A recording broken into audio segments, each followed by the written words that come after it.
അസമിലെയും പശ്ചിമബംഗാളിലെയും തെരഞ്ഞെടുപ്പ് ഫലം നാളെ അറിയാം. എക്സിറ്റ് പോൾ ഫലങ്ങൾ ഭൂരിഭാഗവും ബി.ജെ.പിക്ക് അനുകൂലമാണ്.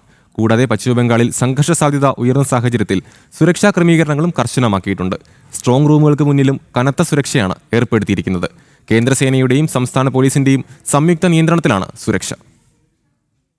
പശ്ചിമബംഗാളിൽ സംഘർഷ സാധ്യത ഉയർന്ന സാഹചര്യത്തിൽ സുരക്ഷാ ക്രമീകരണങ്ങൾ കർശനമാക്കിയിട്ടുണ്ട്. സംസ്ഥാനത്തുടനീളം സ്ട്രോങ് റൂമുകൾക്ക് മുന്നിൽ കനത്ത സുരക്ഷയാണ് ഏർപ്പെടുത്തിയിരിക്കുന്നത്. കേന്ദ്ര സായുധ സേനയും സംസ്ഥാന പോലീസും ചേർന്നാണ് സുരക്ഷ നിയന്ത്രിക്കുന്നത്. അതേസമയം ബംഗാളിലെ ഫാൽട്ട മണ്ഡലത്തിൽ വീണ്ടും വോട്ടെടുപ്പ് നടത്താൻ തിരഞ്ഞെടുപ്പ് കമ്മീഷൻ തീരുമാനിച്ചിട്ടുണ്ട്. മണ്ഡലത്തിലെ എല്ലാ ബൂത്തുകളിലുമായി ആകെ 285 ബൂത്തുകളിൽ മെയ് 21 റീപോളിംഗ് നടക്കും. വോട്ടെടുപ്പുമായി ബന്ധപ്പെട്ട പരാതികളും ക്രമക്കേടുകളും പരിഗണിച്ചാണ് ഈ തീരുമാനം.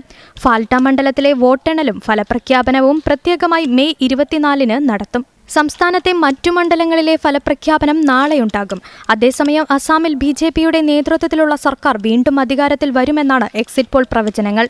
എന്നാൽ ബി.ജെ.പി ഒറ്റകക്ഷിയായി അധികാരത്തിൽ വരുമെന്നാണ് ബി.ജെ.പിയുടെ കേന്ദ്ര നേതൃത്വത്തിന്റെ വിലയിരുത്തൽ. ജനം, ഡൽഹി.